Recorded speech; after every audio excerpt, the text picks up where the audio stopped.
All right, welcome back. It's time for us to talk relationship, and we're going to be talking to Mrs. Marie Rose Sackey in just a second. But you sent some messages to us, and I want to quickly read a couple of your messages. And this one says, "Hi, CTTV. I, a police officer, wants to draw your attention that there are inmates at the fishing and main harbor police station that do not benefit from the from the food relief packages. It has also become difficult for them to get food because of the lockdown." Okay, so the authorities who are watching, kindly take note of that. Okay, so another one says, "Are you thinking of us who are in the house with no job, money, or food? You said the government should extend the lockdown." All right, let me do one more before we speak with our guest.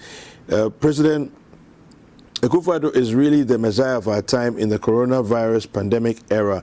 In fact, the sharing of food, free water for 3 months, and 50% of electricity bills are a clear indication that President Akufo-Addo really cares for Ghanaians. We should stay at home and prevent the spread of coronavirus. This is Yao Osan Kide from Taifa, Burkina. All right. Please keep your messages coming as we're going to talk relationships right now. Remember, the hashtag is Breakfast Daily, and the WhatsApp line is 0550-585-832. If you happen to be outside Ghana, kindly prefix that with +233, our country code.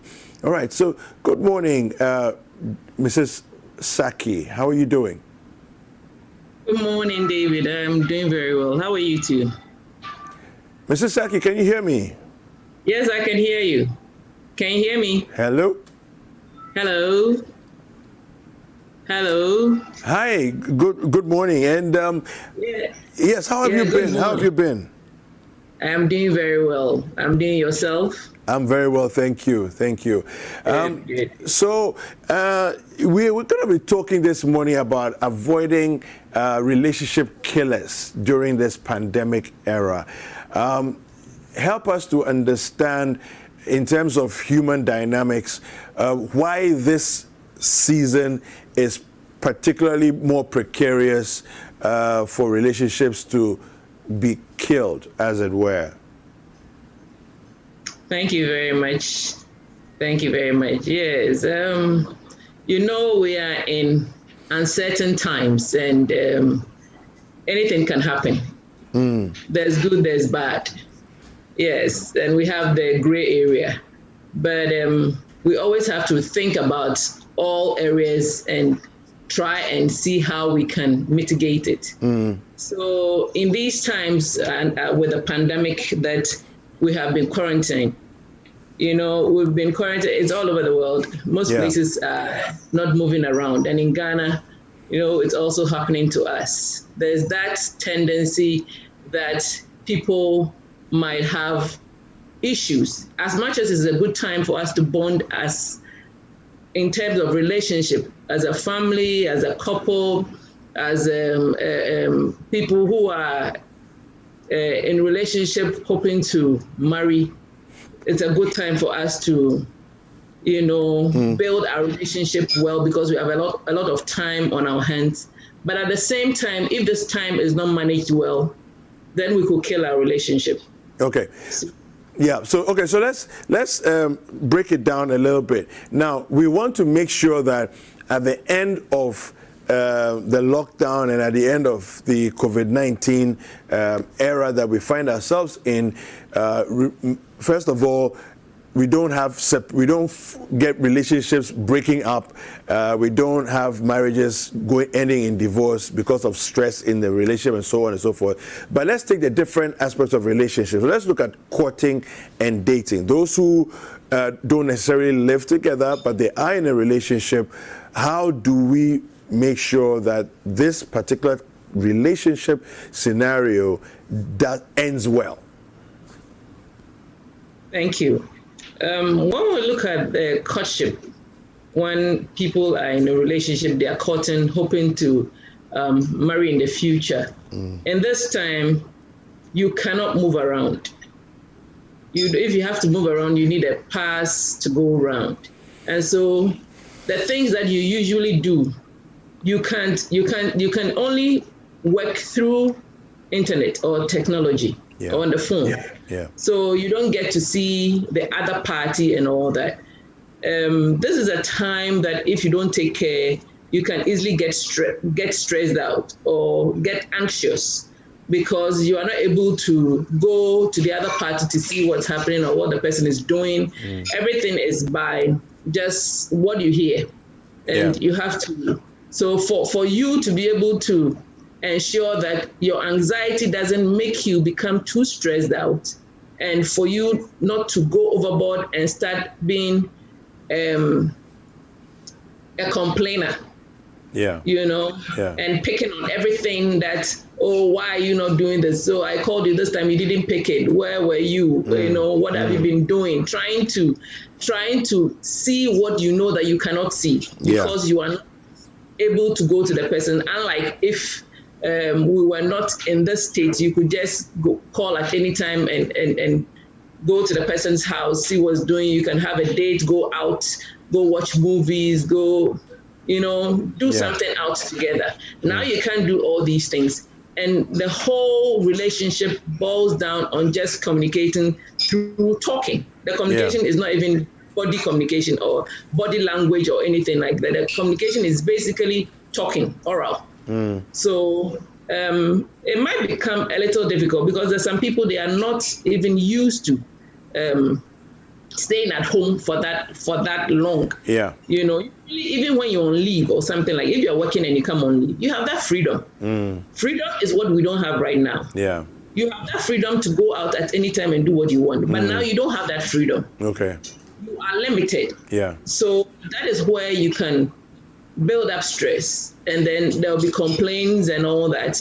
And then if there's too much complaint and you don't seek to understand the other party or yourselves, then you can get into anger, which might end up, if you don't take care, by the end of the pandemic, you would just say, you know what, forget it. I've learned how to stay on my own. I've been doing things on my own for this while, and I've become independent. So I don't think, it can trigger certain things. They are triggers.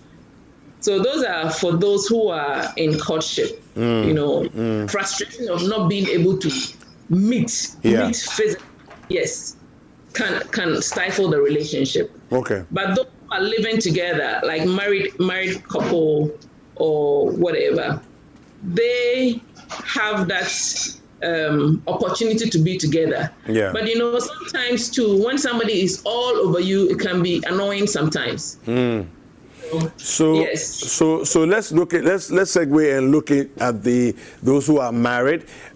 Two different scenarios here. The one where they are married, but they are both on lockdown in terms of there are people who are exempt, but in this case, there's a married couple, none of them are exempt. So they're both in the house 24/7. And right now we're edging towards the end of our third week of lockdown.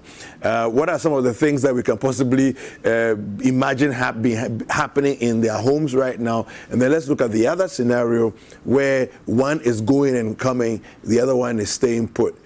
So let's start with the first one. Yes. So when we look at those who are home and they don't have the opportunity to go out to go and work, both of them are locked down 24/7. They are another, like I've just mentioned, that anger or annoyance, can really trigger difficulties in that. When you are 24 hours going up and down in that small space of your house, it's not like you've gone out and come, you've met other people, you are refreshed. This is a person who you are seeing all the time, and you could get angry because there are habits that when the person goes to work, you don't really see. Now the person is always at home and you are seeing him more. Maybe when the person eats, he will not wash or she will not wash a plate, how they eat, crumbles all over the place, things messed up, little things that could annoy you. being on the phone with other people and all that. Yeah. Things that now you are sitting there, you are hearing your partner talk to other people, and you may hear what they are saying and all that. And if you don't take care, your mind will just be trying to understand what they're talking about, trying to link, make links to whatever that you don't know, especially when you are not privy to whoever that your partner is talking to. If your partner is not enough to tell you that, oh, this is my friend that maybe you might know, or this is this person at the end of the it can set some kind of anxiety in you and make you wonder, so who is he talking to, or who is she talking to, and what is it about, what is the end, especially if you find the other person laughing so much and all that. Those annoying, and how you handle yourself. Maybe the person is at home now, is not bathing the whole day, and you have to talk and all that. Those can bring annoyance. Annoyance can develop into anger, which might not bring a lot of conflict later on. The other thing I would also talk about is the space, your space. Okay. You are 24 hours in the same small, maybe your bedroom, your living room. If you have another room, fine. Let's say there are no children. If there are no children, it's the two of you. And you want to hook onto your partner in everything. We should watch the same movie. Listen, it can be. When you encroach too much on the space of the other, it can make the relationship a bit stressful. Your own space. Like I always say that no matter how your relationship is, or if you're married, that doesn't mean that you don't have any space for yourself. There's for everybody to have his or her own space, so that from time to time you can rejuvenate yourselves. So when you are all over the person, let's watch TV together, let's eat together, let's bath together, let's do everything together. Sometimes it can really get into your head, and you get tired of the person. So we should learn to balance out our space. Okay. If one is watching a TV and it's not a common interest, it's not by force that the two of you should watch. You can also listen to your music, get your book and read, cook, do something, and then plan, be intentional about how you're going to spend your time. So maybe we would have our own time to do the things that we're doing, and then come together maybe at a certain time to have lunch or to have dinner or to watch a certain particular program on TV or listen to news together. Okay. I think it helps, bring out, because already being at home and not going out, it's too much trouble. It's like you are caged. So when you are caged and then you have a security man standing behind the cage gate, it's the other partner becomes like, it's like somebody watching you, It becomes very difficult. Things like that. All right. Okay. So before you treat the other aspect of people, one person going out and coming in and the other one staying at home, we have some questions from our viewers, and just a reminder to all those who are watching that you can send us your questions. The hashtag is Breakfast Daily, and the WhatsApp line is 0550-585-832. The country code is +233 for those who are sending messages from outside Ghana. The question here is, this is from Chirewa. She says, my husband is always on the phone. He usually does it, but it's become more annoying during this lockdown. When I complain, he gets defensive. What should I do? Yes. Hello. Hi, I'm here. I'm listening to you. Yeah. It's quite a difficult thing because you can't stop him from being on the phone. But maybe he's at home, he's not working. There's some people, they are locked down at home, but they are working from home. Okay. So that if he's on the phone because of work, understandable. But if he's on the phone talking to friends, I think you have to find a good time, and when he's calmed down, negotiate with him, talk to him. Okay. Let him understand that you don't have to complain. Well, you're on the phone too much. Oh, why are you talking so much on the phone? You're not giving attention. That will not work. That one, it becomes like bickering. You are bickering him. But then find appropriate time. Maybe when you are relaxing in bed or something, and said, because of what is happening now, we're here alone, and we have to try and use our time well and all that. But sometimes I think you spend too much time on the phone. You know, it's not that I don't want you to be on the phone, but I think sometimes you can limit, because I'm here and I feel neglected, you know, when I see you all the time on the phone and not talking to me. And I think that you have to reason it out with your partner for him to understand how you feel, rather than just trying to stop him. Stop. You know, why? There must be some kind of, so you have to try and be very, very, go out of your way and or be extra nice when it comes to things like that. You have to try and understand his situation and try and be very gentle so that he can also appreciate where you are coming from and meet you at the point of your need. But if you are just going to badger and bicker and just try to be controlling, I don't think that will work. Okay, I have one more for you.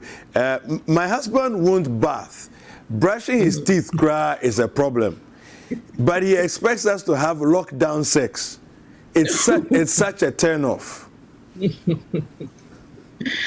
Well. It's quite interesting when it comes to those things. But there's some people, they don't like bathing. I don't know whether she knew that aspect of him before they married, or it's a new thing she's realizing. Experiencing. Yeah, there's some people, they don't like bathing. You have to budget them before they go and bath. I know for a fact, because I've heard from some of my counselees, that some people like to have sex when they are dirty, when they haven't bathed. You know, I remember, so it's really difficult for me to say that, oh, he has to bath before. It all depends on how your partner keeps himself. Yeah. If your partner keeps himself well, then I don't think that should be a big problem. Okay. But the brushing of teeth, as for that one, he has to data hygiene. All right. Okay, good. Of great essence in these times. And apart from that, even because of the COVID and all that, we need to bath often. Not just even once. We have to try and bath often because of all the things we've heard about COVID. So given this situation, I would say that maybe she should also try and reason out with the husband for him to bath. But he thinks that he's been at home, he hasn't gone anywhere, maybe he's even sweating and all that. And he doesn't see the need to do that. So if it means that maybe you have to, clean a few necessary places, and it can be done, and you have your fun. Okay. So there's still more messages coming. Please, I'm in a relationship. With a girl who lives with her family, and her family don't want. And she said her family don't know that she's dating me, but my plan is to marry her soon. But during the lockdown, we only talk when she tries to go and buy something. What can I do? Yes, I know that people are even contracting relationship as we are on lockdown. People are tying knots, yes, as we're on lockdown, because some people tie knots on phone and all that. They've been, pursuing each other. They've been seeing each other for quite some time. And now that they have a lot of time, they've had that opportunity to think over and take a decision and say, now, yes. So after COVID, this is what we are doing. So I think they have to discuss, why is it that the lady hasn't told her parents? Is it that they are not her family or whatever? Is it that they are not interested in the guy, or she thinks she would have a problem when she tells them, or the family has a certain expectation of her?